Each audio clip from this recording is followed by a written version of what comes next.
Late autumn afternoon on Randall's Island. Pale golden sunlight stretched through rusted chain-link fences, casting broken streaks of light across the court. John McEnroe stood alone in that empty space, once a sanctuary of his youth, now filled only with the sound of the wind and the lonely echo of a ball bouncing like the slow beat of an aging heart.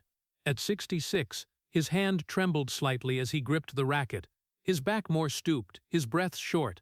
Each swing rang out, no longer sharp but tinged with a sadness, like an echo of time itself. The grass patches, the baseline, had witnessed the years when he shouted, rebelled, fought the world to be heard. Now he only heard the sound of his shoes touching the ground and the ball bouncing quietly. "I used to scream at the universe so my father would hear me," he whispered, his voice hoarse and weary. "Now the universe is silent, and I just want to say thank you." In the faint glow of dusk, his shadow stretched long, flickering as if split in two, one an old man, the other the 10-year-old boy who once stood here, eyes filled with fear but brimming with pride. He looked around at the moss-covered old stands, where cheers, whistles, and shouts of "You cannot be serious" once rang out. All of it had now dissolved into the wind. McEnroe sat on the wooden bench by the court, holding a worn tennis ball, rolling it gently between two fingers. He remembered his father, the man who taught him silence was strength, that men don't cry, but that very silence had become a prison for them both. For decades, he lived in shouts, rebellion, and a hunger for recognition, only to realize today that all he ever sought was a nod, a simple phrase, "I'm proud of you." The sky above turned purple, the Hudson River's cold breeze weaving through his white hair. McEnroe stood, picked up his racket and hit one more ball. Not hard, not precise, just to hear the sound that once fed his soul. The ball flew, grazed the net, bounced up and rolled slowly out of bounds. He smiled, a wet, bitter smile, as if finally understanding that not every shot is for victory. Some shots are just to know you're still here, still breathing, still grateful. Wiesbaden, West Germany, winter 19. Air Force Base, pulsing like the heartbeat of a world steeped in discipline and fear. Amid that metallic cacophony, a child was born. John Patrick McEnroe Jr., son of a soldier and a nurse, destined to grow up in order, not lullabies. His father, John McEnroe Sr., a man forged by military discipline, rarely raised his voice, but one look from him silenced a room. To John Sr., love meant providing, teaching his son to stand tall, to never complain, to work until sweat soaked his shirt, not soft words or embraces. His mother, Kay, an Irish nurse, was a woman of precision and order. Dinner was always at 6, beds had to be made, shoes polished, and complaints were an unacceptable weakness. McEnroe grew up in a small home where laughter was absent, only the ticking of a clock and unwritten rules. Silence was a virtue. He once said, "I don't remember anyone saying good job. In my house it was always, you can do better." When the family moved to Queens, New York in the early 1960s, McEnroe was 5. The city was loud, chaotic, a far cry from the military discipline his father knew, but in their small Douglaston home, the rules stayed the same. Father read the paper at the dinner table, mother cleaned, and the kids stayed quiet while adults spoke. Young John, smart, sensitive, competitive, learned to navigate two worlds, a noisy school and a cold home. He wanted to be seen, heard, but in that house no one had time for emotions. A B instead of an A earned only a frown from his father. No anger, no praise. McEnroe saw that look and learned love had to be earned through achievement. Once at 8, his father took him to a nearby park and tossed him a tennis ball. "Hit it back," he said, his voice calm as a command. The ball bounced off the court. McEnroe missed and laughed awkwardly. His father didn't laugh back. "It's fine," John Sr. said, "but if you're going to do it right." That seemingly harmless phrase became his lifelong compass. If you do it right, or don't bother. It was the root of his genius and the seed of his tragedy. At school, McEnroe stood out for his intelligence and fierce competitiveness, but praise felt foreign, as if it didn't belong to him. He was taught that value lay not in joy but in victory. The older he got, the clearer it became. Loving and being loved were different things. His father might drive 6 hours to watch him play, but after the match, he'd only say, "You should have served deeper." For John Sr., praise was a luxury, recognition reserved for perfection. Young McEnroe poured all his emotions into the tennis ball. Each shot was a swallowed word, a stifled anger. On the court, he could yell, smash the ball, make mistakes, things he was never allowed at home. "Tennis was the only place I could hear my own voice," he once said. But there he also learned to turn pain into energy, loneliness into a weapon. When angry, he hit harder instead of crying. When scared, he feigned defiance. When he needed love, he responded with challenge. At 9, his parents enrolled him in training at the Eastern Lawn Tennis Association. His first coach remarked, "This kid has strange eyes. Not an athlete's eyes, but those of someone trying to prove something." His father nodded, unchallenged. In John Sr.'s heart, pride mixed with worry. This son was too much like him, stubborn, perfectionist, and never content. But he didn't say it. Instead, he only said, "If you lose, don't make excuses." To McEnroe, those words became a curse. At night, in his small room, young McEnroe lay listening to the trains pass, imagining his father walking in, placing a hand on his shoulder and saying, "I'm proud of you." But the door never opened.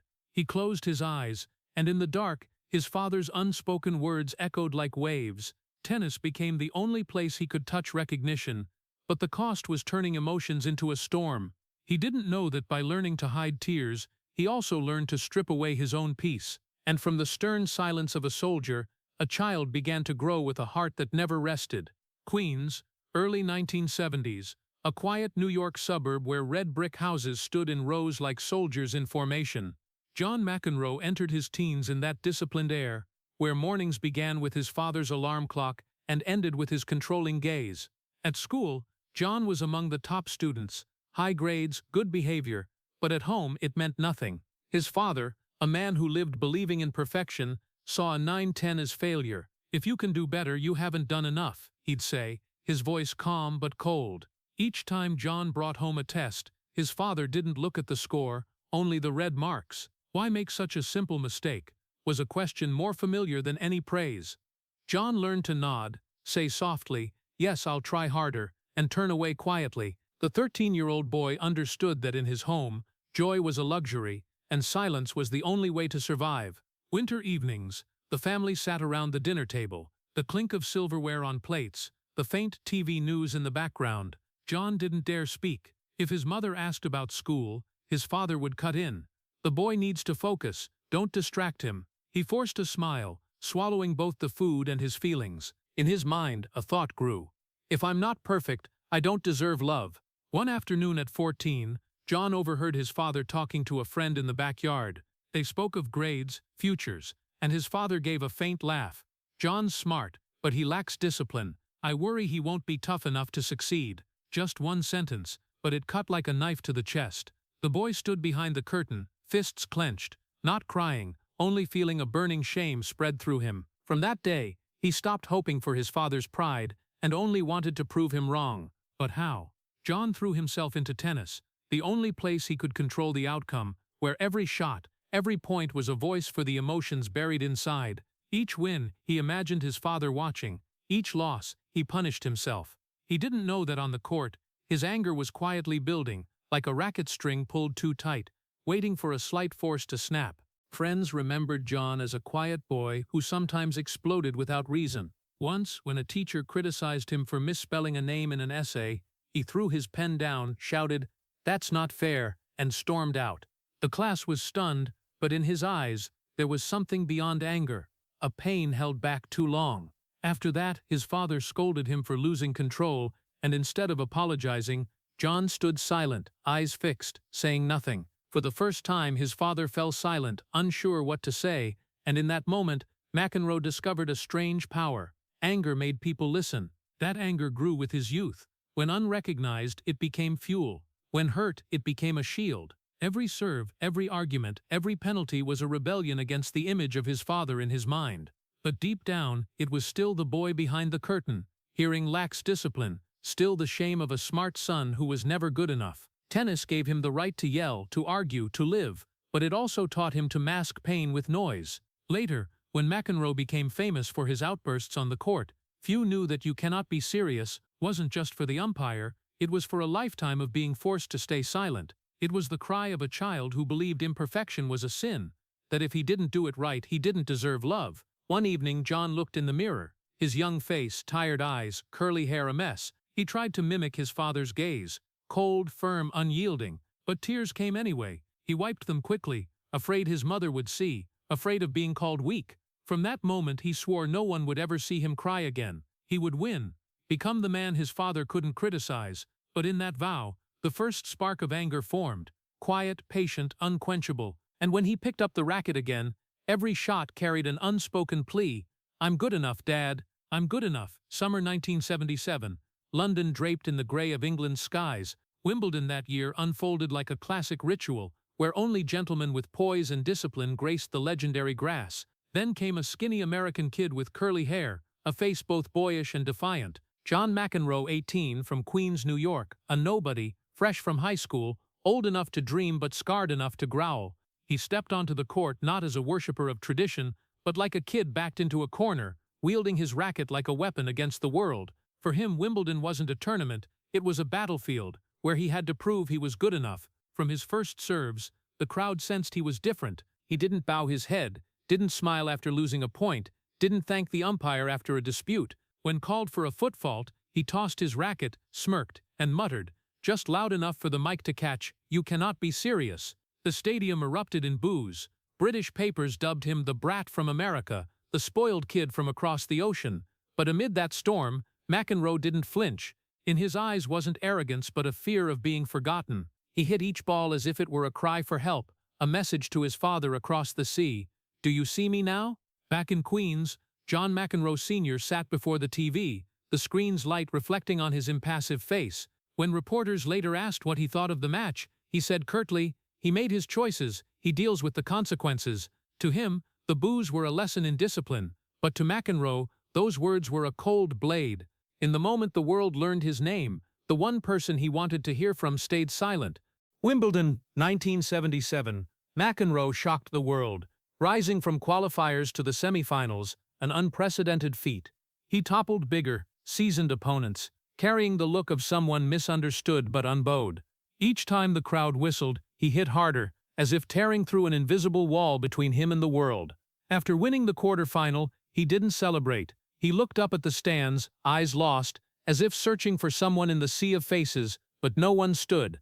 After the semifinal loss to Jimmy Connors, a fellow rebel America forgave for being charismatic, McEnroe left the court amid boos and flashing cameras.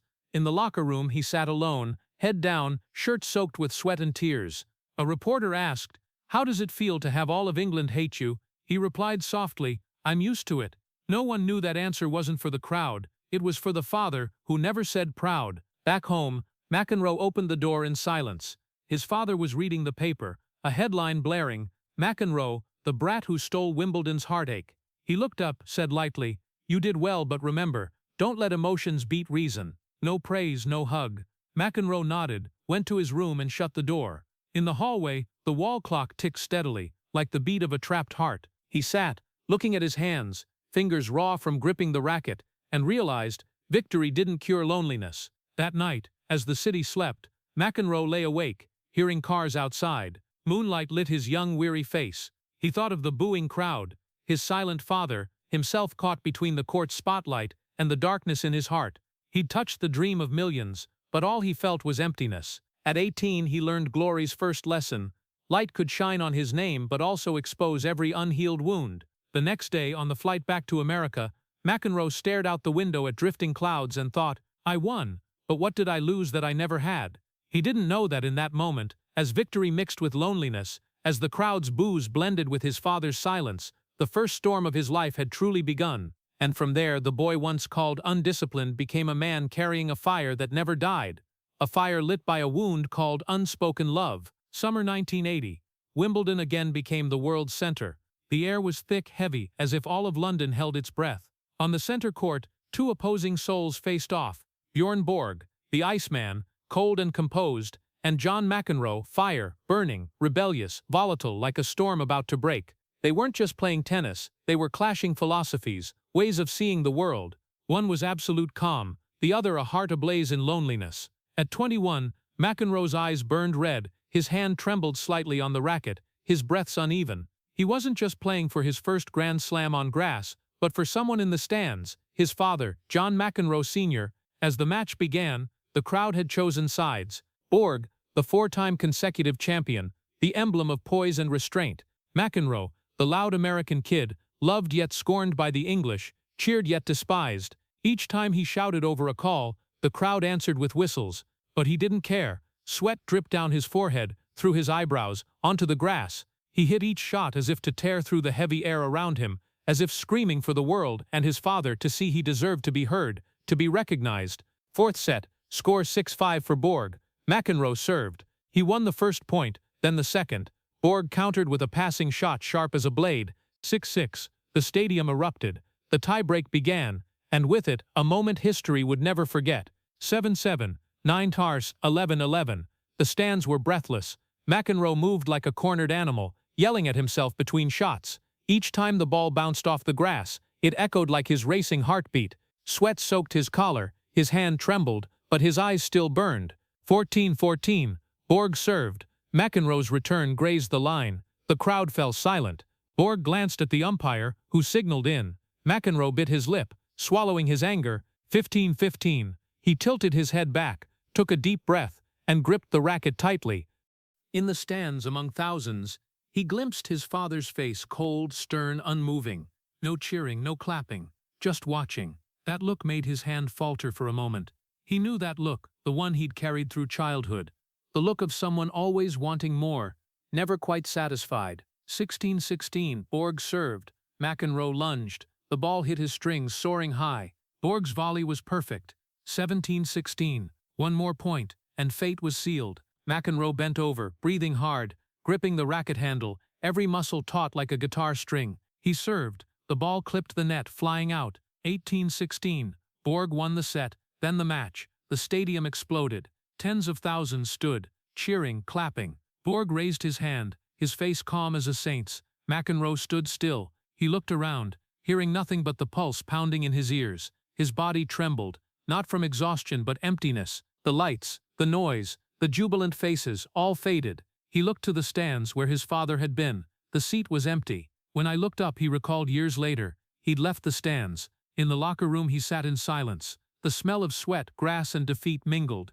An assistant asked if he wanted to call his father. He shook his head. He understood. The recognition he'd waited for his whole life would never come. The white towel around his neck fell, soaked with tears. Borg passed by, paused for a second, placed a hand on his shoulder. "You're a great fighter." McEnroe forced a smile, replying softly, "And you're the one I'll never be." That night he called home. His father answered. His voice was flat. "You played well, but don't let emotions take over." McEnroe wanted to say he'd seen his father, that he'd played not just for himself, but the words caught in his throat. The line went silent. Then a soft click. The call ended. McEnroe stared at the phone, feeling hollow. Later he said, "That was the day I learned success doesn't cure loneliness." He'd won the crowd's hearts, but inside, he was still the 14-year-old boy behind the door, hearing his father say, "Lacks discipline." As Borg raised the silver trophy, the lights reflected on his weary victor's face. McEnroe bowed his head, his shadow stretching long across the court,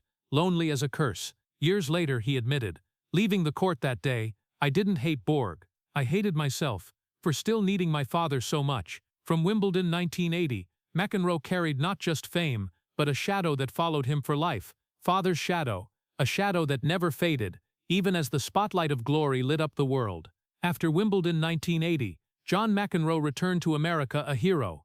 The press called him the young genius, the man who brought madness to art. Airports roared with cheers, fans crowded for autographs.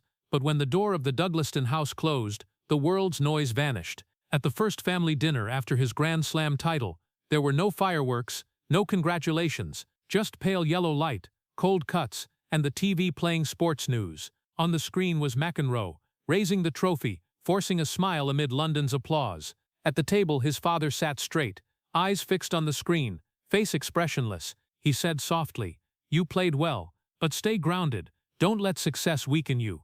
Then he kept eating, as if discussing the weather. No smile, no pat on the shoulder. His mother served soup, his siblings looked down, and the meal passed in silence. A silence so thick McEnroe felt it choke the air in his chest. When the sports segment switched, his father stood, turned off the TV, and went to his study. McEnroe stayed at the table, staring at the empty chair. All the words he wanted to say, "Are you proud? I did it," dissolved in his throat. He held the silverware, turning it lightly, hearing the cold clink of metal on porcelain, and in that sound, he realized a painful truth. Victory couldn't buy warmth. He'd done everything his father asked: discipline, hard work, perfection. But the one thing he needed was still missing. That night, as the house slept, McEnroe walked quietly down the hall, pausing at his father's door. The desk lamp's light seeped through the crack. He stood there for minutes, wanting to knock, to say something, but stepped back. He feared hearing another lesson instead of love. In his memoir he wrote, "The silence between us was heavier than any loss. I'd rather he yelled than said nothing." The next day McEnroe returned to the court. His assistant asked, "No rest for a few days?" He shook his head. No time for weakness.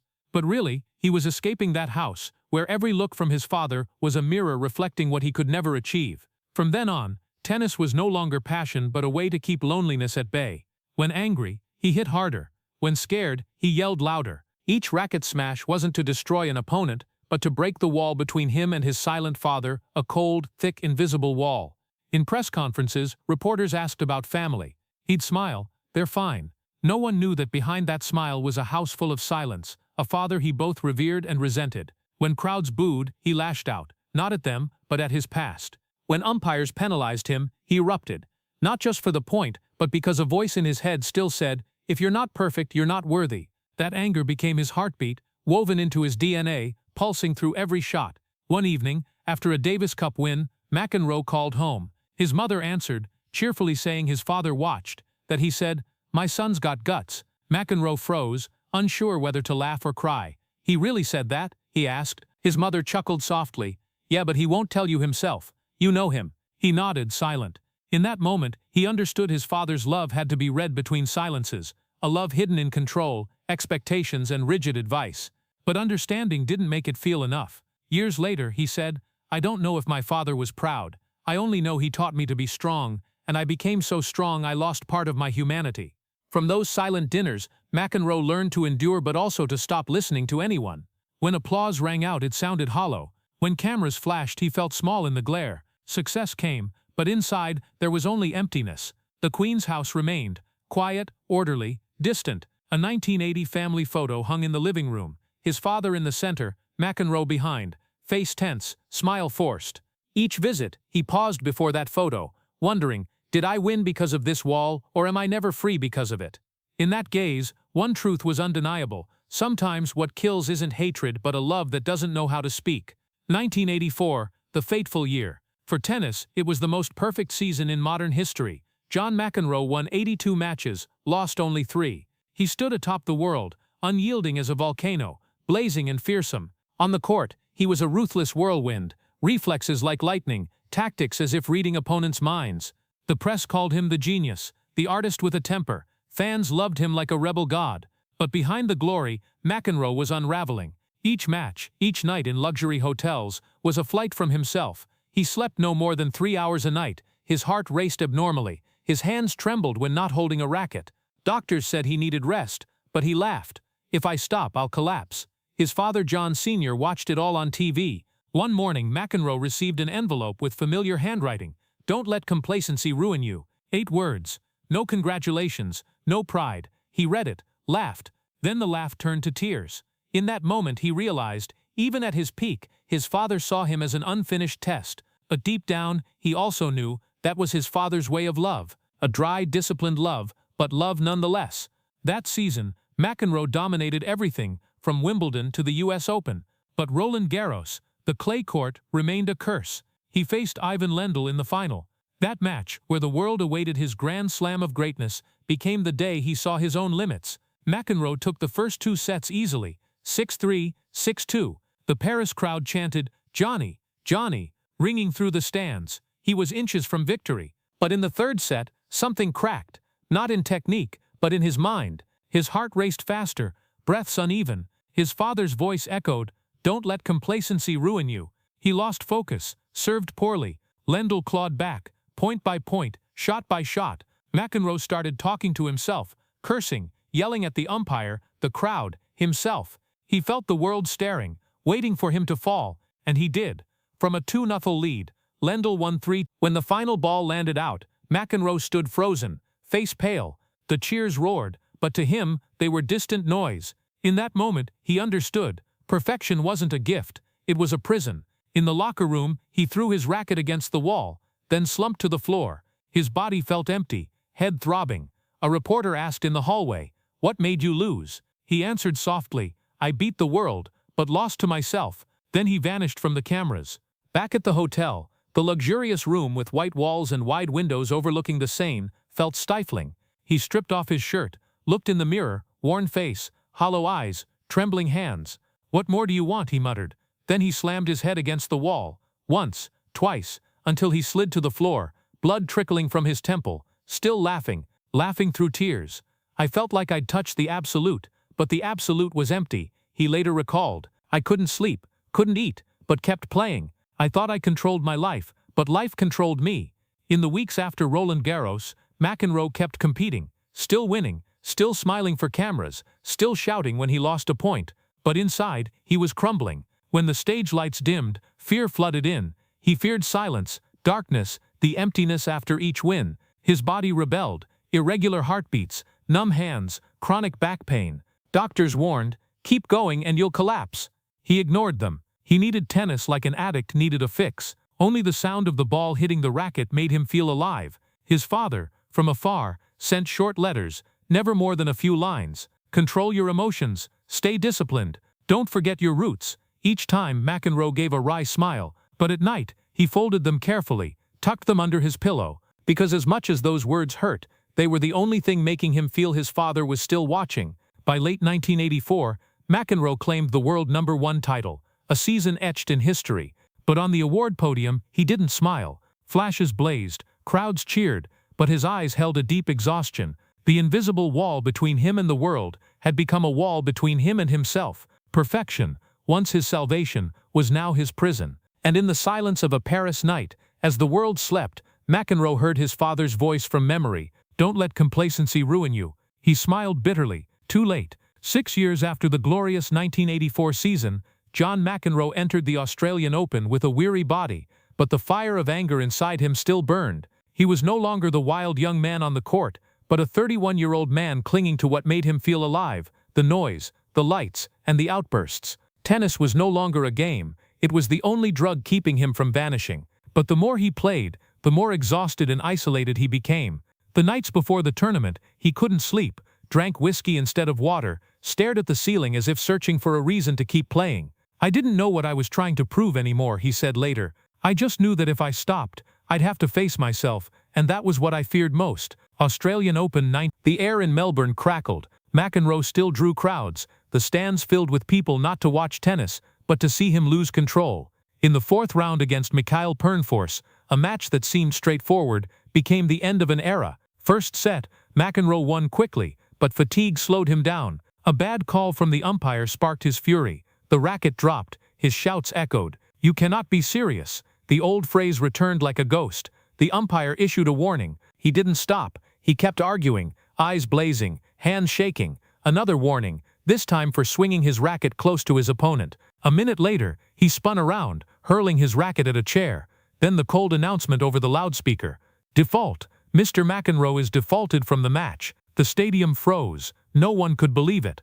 One of the greatest legends, disqualified, not for losing, but for his own anger. McEnroe stood motionless for a few seconds, then gave a wry smile. The crowd whistled, cameras flashed, reporters filmed. He walked off, head down, his long shadow trailing on the court. A man who once stood atop the world, now left in humiliation. The next day, the press called it a national shame. They said he was a symbol of self-destruction, proof that genius doesn't mature. He didn't argue, didn't give interviews, just silence.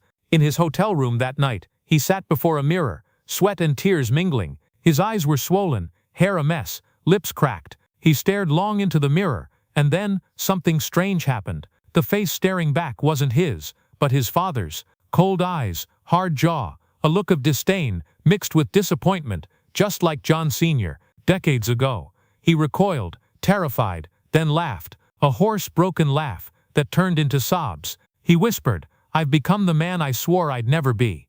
On the table, his phone buzzed. A message from his father: "Grow up." 2 words. Nothing more, nothing less. No comfort, no blame. Just a command.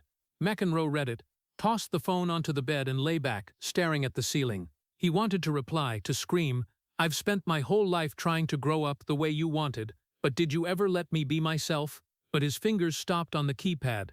In the end, he deleted the message, sighing. In his mind, memories flooded back. Silent dinners, cold stares, letters full of lessons. He realized His father had always lived within him, lurking beneath every reaction, every outburst, every refusal to lose. He hadn't been playing tennis against opponents, he'd been fighting his father, and now he'd lost. The night dragged on. Outside the window, city lights reflected on the glass, glinting like 1,000 knives. McEnroe walked to the window, looking down at the street, cars streaming, distant horns, cold wind. He wondered if anyone out there understood this emptiness, when you've achieved everything but no longer feel like yourself. He opened the window, letting the breeze rush in, the smell of salt and chill making him shudder. Below, a few fans still waited for autographs. He looked at them for a long time, then said softly, just to himself, "You came to see me rage, but no one knows I'm just trying to hear my own heart again." The next morning, McEnroe left the hotel, head down, coat pulled tight. Reporters swarmed, cameras clicking relentlessly. One shouted, "Are you still ashamed?" He paused, turned, eyes weary, "Ashamed? I've lived my whole life with that." Then he kept walking, blending into the crowd. After that, McEnroe was suspended for 6 months, fined, and shunned from tournaments. Friends distanced themselves, fans were divided, but for him, the heaviest punishment didn't come from the outside world, it came from the mirror. Each time he looked, he saw that face, the face of the man who taught him strength, but not forgiveness. And in the darkness of that hotel room in 1990, John McEnroe, genius, rebel soldier's son, finally faced the most tragic truth. He no longer knew who he was, because he'd become the very man he'd spent his life trying to escape. The early 1980s passed in a blur of flights, hotels, sleepless nights and stage lights. McEnroe became a household name, but the more famous he grew, the more lost he felt. He'd reached every height others dreamed of, yet carried an emptiness, the loneliness of a child never embraced. Amid that chaos, Tatum O'Neal entered his life like a warm breeze. She was the youngest Oscar winner, another soul raised in the spotlight and scarred. They met at a New York party, their eyes locking across a crowded room, two people who seemed to see themselves in each other, both radiant, famous, wealthy and broken inside. Their love began like a sweet storm, both craved understanding, to be loved without judgment. "I thought she was the first person to see the real me," McEnroe once said. They married in 1986, as his peak faded, and Tatum grappled with the aimlessness of a youth spent too soon in the spotlight. Both carried heavy legacies. He, the son of a cold father; she, the daughter of Ryan O'Neal, a Hollywood star known for addiction and violence. They thought they could save each other from their pasts, but instead they relived them. In the early years of marriage, McEnroe tried to be a proper husband. He built a home in Manhattan, wanting to create a warmth I never had, but the spotlight never let them rest. Paparazzi trailed their every move, tabloids inflated every gesture, every word. Cracks started small, a careless remark, a night he came home late, a time she snapped. Then nights of arguments piled up, neither yielding. Tatum, exhausted and afraid, turned to heroin. McEnroe, used to control, began losing it. The old anger, his father's legacy, flared daily. "We loved each other like two drowning people," he said, "and we pulled each other under faster." The house, once filled with children's laughter, became a battlefield. McEnroe toured, Tatum stayed home, growing distant. He carried the image of a broken family across the world, playing to forget, but each shot struck an old wound. Every call home brought his kids' cries, and Tatum's weary voice on the other end. Part of him wanted to leave, part couldn't. "I couldn't walk away, because I knew it meant letting my kids live my childhood in silence and fear," he later wrote. The inevitable came. In 1994, after many tries, Tatum left. The divorce played out like a public verdict. The press hunted every detail, from property disputes to custody battles. Both were drained. McEnroe admitted he lost control, punching walls, drinking until he collapsed. But he didn't give up. He feared repeating the cycle, fearing his kids would grow up unprotected. In the final court hearing, the judge awarded custody of Kevin, Sean and Emily to him. He stood, hands shaking. No cheers, no joy, just utter exhaustion. "I won," he said, "but I felt nothing." Back home, his 3 kids ran to hug him. Kevin asked, "Where's Mom?" McEnroe knelt, stroked his hair, unsure how to answer. He looked around the room, seeing old family photos on the wall, his and Tatum's smiling faces, now relics of a shattered dream. In that moment he realized, winning in court couldn't heal the heart's wounds. He later said, "I saved my kids, but I couldn't save myself." The years after the divorce were his darkest. McEnroe sank into depression, mild psychosis, chronic insomnia. He no longer played professionally, living like a shadow in New York. Fans called him a legend, but he felt like a failure as a husband, father, man. Tatum spiraled deeper into addiction, sometimes disappearing for weeks. McEnroe shielded his kids from the news, the lights, the shame. He taught them to play ball, to laugh, but at night he sat alone, staring out the window. The city still glowed, but his heart held only darkness. Once Kevin, his eldest, asked, "Did you love Mom?" McEnroe replied, "I always did, but sometimes love isn't enough." That answer made the boy nod, but to McEnroe, it was a sentence. He'd repeated what his father did, choosing discipline over emotion, silence over sharing. And though he saved his kids from an unhappy childhood, he knew some of that wound would pass to them, just as it had to him. In the middle of the night, as the house slept, McEnroe went to the backyard, grabbed an old racket, and hit balls against the wall. The sound echoed, thud, bounce, thud again. He hit until his hands went numb, then sat, back against the wall looking at the sky. "I thought tennis saved me," he said, "but really, it only taught me how to endure." In the dark, the neighbor's light reflected on the wall, like a narrow window, and in it, John McEnroe saw his reflection, a child, a father, a man still trying not to repeat old sins. In 1993, with the shards of his marriage to Tatum O'Neal still sharp in his heart, John McEnroe met Patti Smith, a rock singer with a husky voice and weathered eyes. She carried her own scars, failures, betrayals, a life in the world of sound and solitude.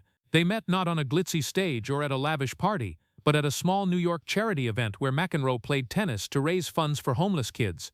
When she sang, her voice wasn't perfect, but warm, real, and pained. McEnroe stood outside the stands, watching her, and saw something he'd long forgotten: peace. They started talking, then walking in the park. Patti didn't ask about his past, didn't judge, just listened. To her, McEnroe wasn't the bad boy of tennis, just a lost man trying to find his breath.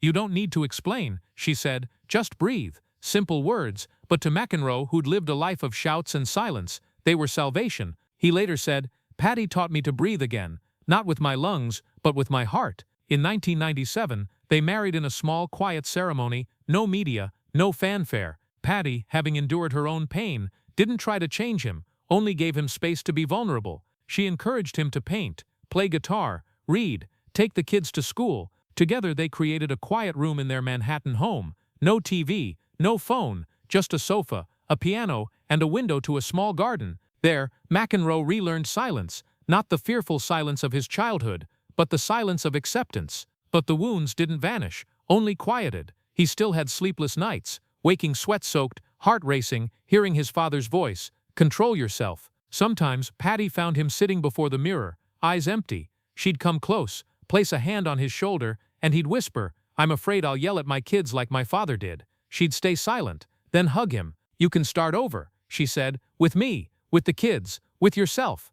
In the years that followed, McEnroe slowly learned to live slower. He took the kids to school, practiced yoga, meditated, learned to listen without reacting. But the anger remained, a caged beast that sometimes broke free. One day, when a vase broke, he shouted, not at the vase, but at memories. Then he saw his youngest daughter's frightened eyes, and instantly broke down. He knelt, hugged her, repeating, "I'm sorry."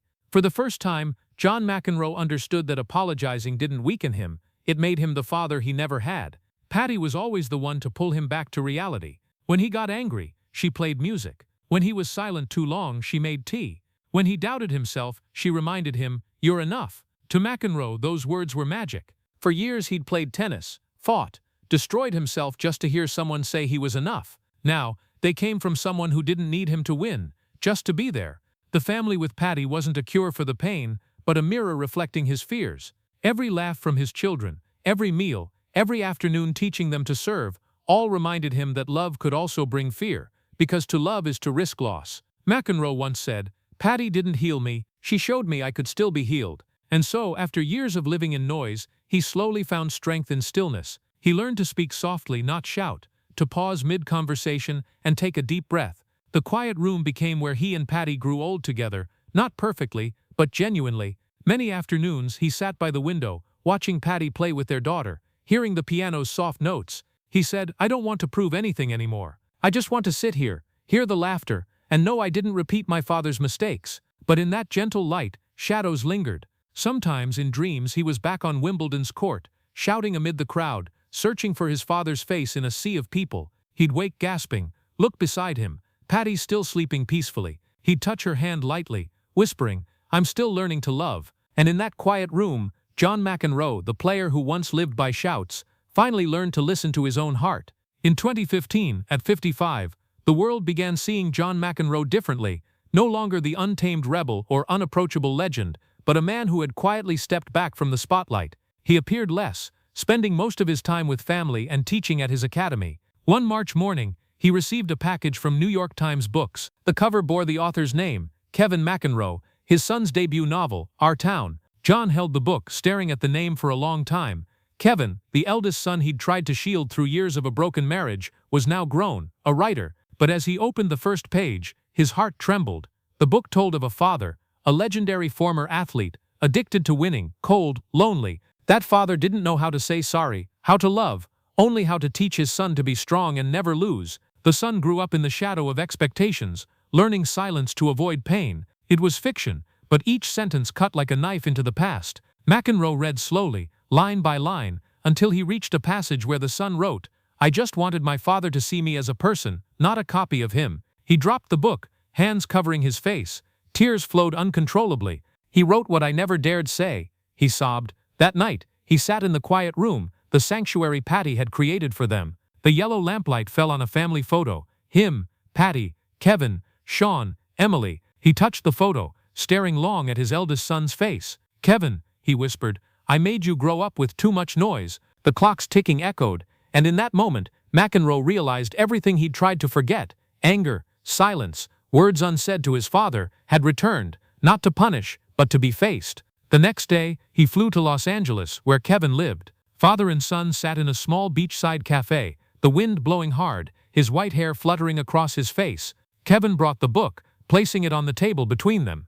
The air was quiet at first. McEnroe looked at his son, his face so like his own, but his eyes softer, deeper. Finally he said softly, "I read it." Kevin nodded, silent. McEnroe took a deep breath, then continued, "I'm proud of you." Kevin smiled, but his eyes held a trace of sadness. "I know," he replied, voice light as the breeze, "but have you forgiven yourself?" The question stunned McEnroe. He sat still, hands gripping the table's edge. In his mind, everything flashed, his father's face, curt letters, nights yelling at Tatum, times his kids cried and he turned away. "I don't know," he said softly, voice trembling. "Maybe I've never known how." Kevin looked at him long, then reached out, lightly touching his hand. "It's okay. As long as you keep trying, that's enough." Father and son sat in silence. The ocean waves crashed ashore like the steady beat of time. McEnroe looked up at his son, giving a faint smile, a rare smile, unguarded, free of the legend's mask. "When I was your age," he said, "I thought love was winning. But now I know, love is sitting still and listening." Kevin nodded slightly, eyes misty. No more words were needed. Two men, two generations of McEnroe sat there, as if together unlocking a door sealed for over half a century. After that meeting, McEnroe returned to New York, picking up a racket for the first time in months. At the Academy's practice court, he hit a few soft balls, not for victory. "I realized," he said in a rare interview, "each swing was a way to say what I couldn't with words." From then, he and Kevin stayed closer. They wrote letters, not the short ones he'd gotten from his father, but long, emotional ones, sometimes just about an ordinary day. Patty said McEnroe changed after that meeting. He smiled more, and when angry, he knew to stop, she said. "I think he learned to forgive, not others, but himself." One afternoon in the quiet room, McEnroe picked up the guitar, strumming slow chords. Patty walked in, asking, "What are you thinking?" He smiled, eyes distant. "I'm thinking of Kevin, of my father, and that maybe silence isn't the enemy. It's just something we haven't learned to hear." Outside, dusk fell over New York. The light reflected on the glass, and in it, McEnroe saw three generations: his father, himself, his son, linked by the same thread: silence, fear, and unspoken love. But for the first time, that thread no longer choked. It loosened, gently like a breath.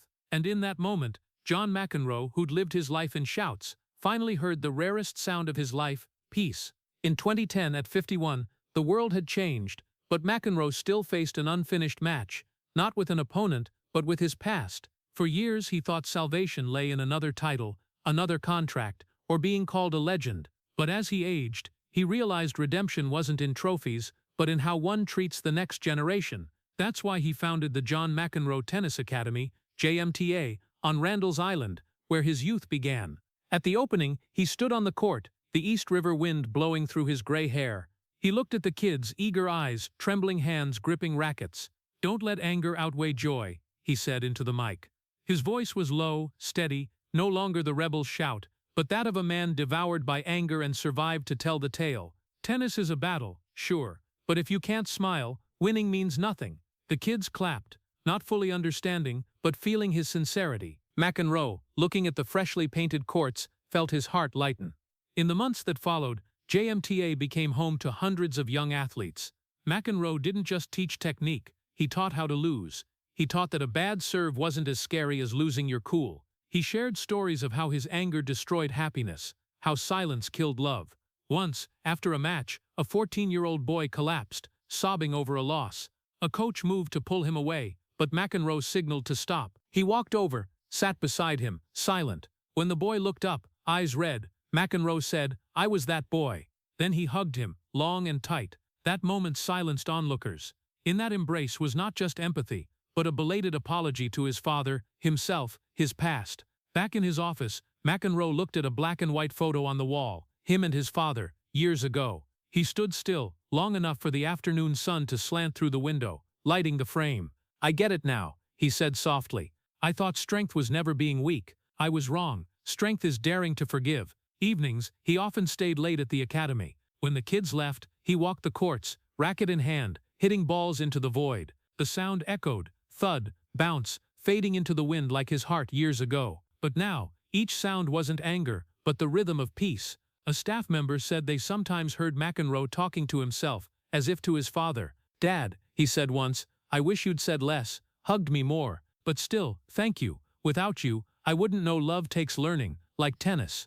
JMTA wasn't just an academy. It was absolution. McEnroe invited kids who couldn't afford lessons, creating a scholarship fund for the poor. He visited classes, asked questions, corrected swings. A reporter asked, "Are you looking for a successor?" He smiled. "No, I'm trying to make things right." And in teaching others to stay calm, he truly learned it. Coaches said he still got mad sometimes, but instead of throwing rackets, he'd walk laps around the court, breathe deeply, then return, saying, "All right, let's go." Something he couldn't do for his first 30 years. One evening, while cleaning up, he saw the youngest student, 9-year-old Alex, crying in a corner. McEnroe asked. The boy sobbed, "I'm not good enough. My dad said so." McEnroe froze. For a moment, he saw himself at 10. He sat down, put a hand on the boy's shoulder. "Listen, you don't need to be great today. Just love what you're doing. Your dad will understand soon." Then he helped the boy grip the racket, hit a serve. When the ball cleared the net, McEnroe smiled, eyes misty. That night home, he told Patty, voice trembling, "I think I forgave my father." Patty looked at him smiling softly. "No, you forgave yourself." He fell silent, then nodded. In the night's glow, the JMTA building stood quiet by the river, its windows flickering like small hearts beating in the dark. McEnroe looked back at the courts, hearing the last ball's thud fade. He knew, after years of searching, this was his true victory. No crowd, no scoreboard, just the kids' laughter and the breath of kindness. In that quiet room, he wrote on a whiteboard a phrase that became the Academy's motto, "Don't let anger outweigh joy." Under the soft light, he stared at it long, then smiled. For at last, John McEnroe, who'd lived his life in his own storm, found the only place he could be at peace, among kids, on a grass court, where he no longer needed to shout to be heard. June 2017. The news came on a gray, rainy Manhattan morning. McEnroe was at the academy when his phone rang. His brother Mark's voice trembled on the line. "John, Dad's gone." No words could capture that moment, as if time stopped, and all sounds around him were sucked away. He set down his racket, sat silently, eyes staring through the fogged window. After nearly 80 years of discipline, severity, and silence, John McEnroe Sr., the man at the center of all his anger and longing, had left the world without a goodbye. The funeral was 3 days later, in a small Long Island church. The day was oddly cold, clouds thick, wind sighing through oak trees like time's breath. McEnroe sat in the front row, between Patty and his kids. The black suit clung to his slightly stooped frame. On the altar was a polished oak coffin, simple, like the father he knew, no flair, no emotion. His father, a soldier, always believed discipline was the highest prayer. The pastor gave the eulogy. People laid flowers. When the service ended, McEnroe stayed. The church held only the sound of wind through stained glass windows. He reached into his pocket, pulling out a yellowed, creased letter. A letter he wrote in 1984, never sent. The first line read, "Dad, I won, but not the way you wanted." He read each sentence slowly, his voice breaking amid the church's echoes. In the letter, McEnroe wrote of years longing for praise, a hug.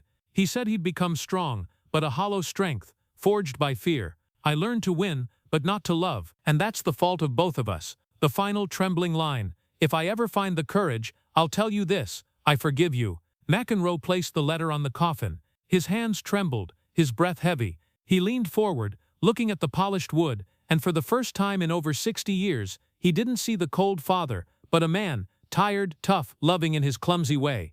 "I forgive you, Dad," he said softly, his voice breaking like a prayer. "You did all you knew how. So did I." Then he wept, but the stifled tears of old. This was real crying, the sobs of the child who once stood behind a door hearing lax discipline. Patty quietly approached, placing a hand on his shoulder, but he signaled her to stop. He wanted to be alone in that moment. Tears fell onto the wood, seeping into the letter, blurring the old words. He looked down, whispering, "Dad, if there's another life, let's not be silent anymore." Outside the church, a light rain fell. Everyone had left. Only McEnroe stood by the fresh grave, holding the old racket from Wimbledon 19. He placed it beside a bouquet of white flowers, bowing his head.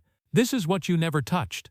But it was always between us," he said softly. The wind scattered a few petals, and he suddenly recalled his childhood, silent dinners, the clink of silverware, his father's stern gaze. He realized his father likely only knew how to love that way, through silence, expectations, the fear of a weak son.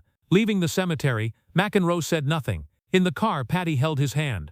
After a long pause, he said, "I thought when he was gone I'd feel relief." "I don't. Just empty," Patty replied softly. "Because now there's no one left to forgive, except yourself." He turned to her, tears still on his cheeks, and nodded. That night, back home, he went to the quiet room where his father's photo still hung. The desk lamp lit the aged, stern face in the frame. McEnroe pulled a chair, sitting across from it. "You know, Dad," he said softly, "it took me half a lifetime to realize silence isn't punishment. It's how some people love when they don't know how to say it." He paused, took a deep breath, and gave a faint smile. "I get it now, and I forgive you, truly." Outside, the rain stopped. Only the drip of water from the eaves remained. He looked at his father's photo, nodding slightly, as if their final conversation had finally happened, after over half a century of waiting. In that moment, John McEnroe, known to the world for his anger, became small, gentle, and freer than ever. The next day at the academy, he wrote on the coaching room whiteboard, "Sometimes victory isn't in the shot, but in daring to say, 'I forgive you, Dad.'" The coaches read it silent. No one asked questions. But all understood that day, not only was a father laid to rest, but a legacy of anger was buried too. And in a rare moment of peace, John McEnroe finally won, not with a serve, but with compassion. In 2025, John McEnroe turned 66. Mornings, he rose early, opening the window to the East River, where mist veiled the water like a curtain of memory. His body no longer obeyed his will. Chronic back pain forced morning stretches, and his right hand, once tennis's sharpest weapon, trembled slightly holding a coffee cup. Doctors said it was the toll of decades of stress, twists, and suppressed anger in every muscle. He just smiled. "I think my body's telling the story I didn't dare speak." His eyes weakened, needed glasses for reading. His hearing faded. Sometimes Patty had to touch his shoulder to get his attention, and at times mid-conversation, he'd smile silently, not because he couldn't hear, but because he was listening differently through memory. The hardest days were realizing old friends were fading too. Björn Borg, his eternal rival, the calm he envied and admired, lived reclusively in Sweden, battling heart issues. McEnroe called, sometimes hearing only a frail voice. "We're still here, Johnny, still here." Jimmy Connors, foe, confidant, mirror of his youth, had vanished from public life, shunning interviews and events. "We were myths," McEnroe said in a small interview, voice low and tired. "Now just old men trying to forget the applause." The room fell silent. No one dared ask more. Afternoons, he still went to the academy. No longer coaching directly, he stood by the fence, watching kids train. The thud of balls, the squeak of shoes, now a soundtrack of memory. Sometimes he saw a boy hit a fierce forehand and smiled. "Looks like me at 18. But then he'd remember, that boy would learn what all in the game learn. Glory comes at a cost. Evenings, he sat with Patty in the quiet room, their healing room, they joked. Small, lit by yellow light, scented with herbal tea. Patty read, while he listened to classical music through hearing aids. Sometimes he'd remove them, just to hear the silence. "Funny," he said, "as a kid, silence drove me crazy. Now it's the only thing that makes me feel alive." Patty smiled. "Maybe because you made silence your friend." He nodded. "And real friends never betray." Sometimes, he watched old match tapes against Borg, Connors, Lendl. Each frame was like faded film, still burning with fire. He saw himself young, blazing, yelling at umpires, raising fists. "You cannot be serious," the phrase that made the world love and hate him. Now, hearing it, he felt no shame. He felt pity. "I look at that kid and want to hug him," he told Patty, to say, "Don't be afraid, you're enough." On clear days, he played a few balls with his youngest daughter. Each shot was slow but precise, gentle. Sometimes his trembling hand sent the ball off course. She'd laugh, run to fetch it. "It's okay," he'd say, "as long as we're playing." Those afternoons became his sedative, not a fight, but a lesson in presence. He realized his life wasn't measured by titles, but by moments like these: a soft shot, laughter, a quiet afternoon. Sometimes in the mirror, he saw an old man with white hair and a stooped back, eyes deep and calm. But in that gaze a spark remained, not the fire of the court, but of a man who lived fully as himself. "I'm not afraid of aging," he said, "only of losing feeling." And though time took his speed, strength and sight, it gave him something more precious: peace. One autumn evening, alone in the quiet room, the dim light fell on the photo of him and his father at the funeral. He stared long, then said softly, "Dad, I kept my promise. I taught the kids not to let anger outweigh joy." Then he smiled. Outside, the wind blew, leaves fell softly, and in the night silence, he felt a warmth spread through his chest, a strange, quiet happiness, unshowy but real. "Now I stay silent to hear everything." That was the wisdom of age, when you've passed through all the noise and realize the only thing worth keeping is stillness. Each morning as the sun rose, he looked at the river, seeing light dance on the water, shimmering like a message. No legend lasts forever, only a person who learns to forgive themselves. And at 66, John McEnroe, the player who made courts a battlefield, finally learned to live like a gentle melody, no need for applause, just the quiet and the sound of his heart still beating. Late autumn afternoon, the New York sky tinged with pale orange, a color that appears only when the day is fading and time slows enough for someone to look back on their life. The Randall's Island courts were empty, the river's breeze carrying a chill and the scent of freshly watered grass. John McEnroe stepped onto the court in a thin sweater, racket in hand, moving slower than before. Across the net, his young daughter, hair tied high, clutching a box of balls, grinned. "Dad, no yelling today, okay?" He chuckled, a hoarse but warm laugh. "I'm done yelling, now I just play." They stood facing each other, two generations, two rhythms of time, two kinds of silence. He tossed the ball gently. "Ready?" She nodded. The first ball crossed the net slowly. She caught it, returning it imperfectly but with joy. McEnroe watched her clumsy shot, his eyes suddenly misty. He'd won Wimbledon, silenced England, made the world talk, but no moment in his life was as beautiful as this, playing not to win, but to hold on to an afternoon. Each swing opened a door to memory. The sound of the ball hitting the racket brought back Wimbledon 1980s crowd, a storm of cheers, roars when Borg saved match point, whistles when he argued with the umpire. Then another sound crept in, his father's soft voice on the phone, "Don't let complacency ruin you," and another, younger, clearer, his son Kevin reading from his novel in 2015. All those sounds blended into a strange symphony, loud then fading, dissolving into the afternoon. He realized his life had been a journey to turn noise into silence. His daughter missed a shot, the ball landing out. She shrugged. "Oops." McEnroe smiled. "It's okay. You don't need to be perfect." The words escaped, and he froze. That was the phrase he'd waited his whole childhood to hear from his father. Now, at 66, he was the one saying it. He looked at his daughter, her eyes bright, unburdened by inherited wounds. A wave of relief washed over him. The cycle was broken. The anger wasn't passed down. He bent to pick up the ball. His back ached, knees creaked. In that posture, the afternoon light slanted, and he saw two shadows on the court, his old, slightly stooped, and another, taller, straighter, stern-faced, just like his father. The wind blew, the shadows trembled, then merged. He paused. All his life, he'd played to escape that shadow. Now, as his life's sunset neared, he found peace with it beside him. "Dad," he whispered, as if to the wind, "I did it my way. Maybe louder, messier, weaker. But I loved, more than you." His daughter ran over. "Dad, you tired?" He shook his head, ruffling her hair. "No, just remembering." He handed her the ball, signaling, "Hit again." This time, he returned it softly, making it easy for her. He thought, his father never did that. His father always threw harder, pushed him to reach, to strain. Today, he did the opposite. Not to indulge her, but to tell himself, love doesn't have to come with pressure. The sunlight dipped, the court streaked with orange and gold. From afar, the academy's lights glowed, children's laughter echoing from another court. McEnroe looked at the scene and saw his life complete a vast circle to return to a small point, a child with a racket, wanting to be seen.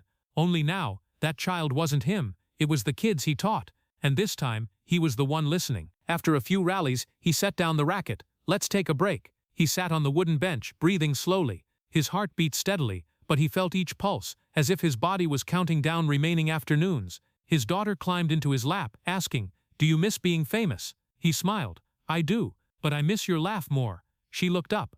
"Why?" McEnroe gazed at the sun sinking behind Manhattan's skyline, eyes shimmering, "Because your laugh doesn't judge me." Later, he picked up a ball near the net. He turned it in his hand, feeling its worn felt. Then, as if urged from deep within, he bowed his head, whispering, not to his daughter, not to Patty, not to an imagined crowd, but to himself and his father, "You cannot be serious." "No, I finally am." His voice was hoarse but firm. The phrase, once a rebel's anthem, now became a confirmation of a man who'd lived long enough to know true seriousness wasn't in winning, but in living honestly with his wounds. The wind strengthened, leaves from the court's edge swirling in. Patty called from afar, "John, it's getting cold." He waved. Just a bit longer. He wanted to stretch this afternoon, to linger in this light a few more minutes, because he knew, like the finals of old, the most beautiful moments are always the ones about to end. He turned to his daughter. "Know what I feared most?" She shook her head. "I used to fear silence.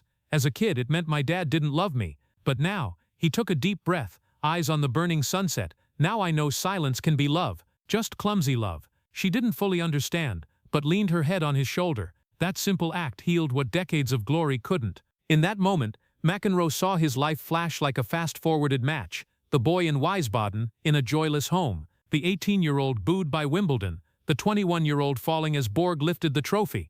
The 1984 champion banging his head against a wall, unable to bear perfection. The young father holding his kids in divorce court. The middle-aged husband, sleepless, telling Patty, "I'm afraid I'll yell at my kids." The old father at his dad's coffin saying, "I forgive you." All those people, rebellious, weak, proud, regretful, were him.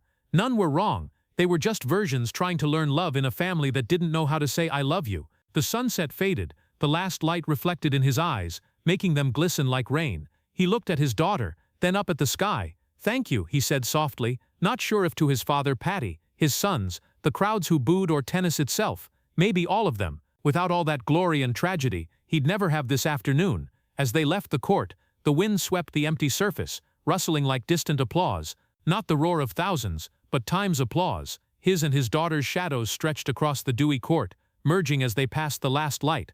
There, at the edge of day and night, father and daughter, past and present, John McEnroe, who shouted his life to be heard, finally stepped into his sunset in silence. And this time, silence wasn't a sentence, it was a reward. The story of John McEnroe at 66 is no longer about a fiery tennis legend, but the gentle tragedy of an American son raised in silence, traversing a lifetime to learn to say, "I forgive you, Dad." From his days in Wiesbaden, Queens, where a boy was judged by his father for less than perfect grades, to Wimbledon 1980, where the world applauded, but he looked up to find his father's seat empty, we see a familiar America, a society that glorifies achievement, but forgets to teach people how to express love. The outburst at the 1990 Australian Open, when he was disqualified and his father texted only "grow up," wasn't just an athlete's rage, but the belated cry of a child unacknowledged. His broken marriage with Tatum O'Neal further showed. Those not loved rightly often love others wrongly.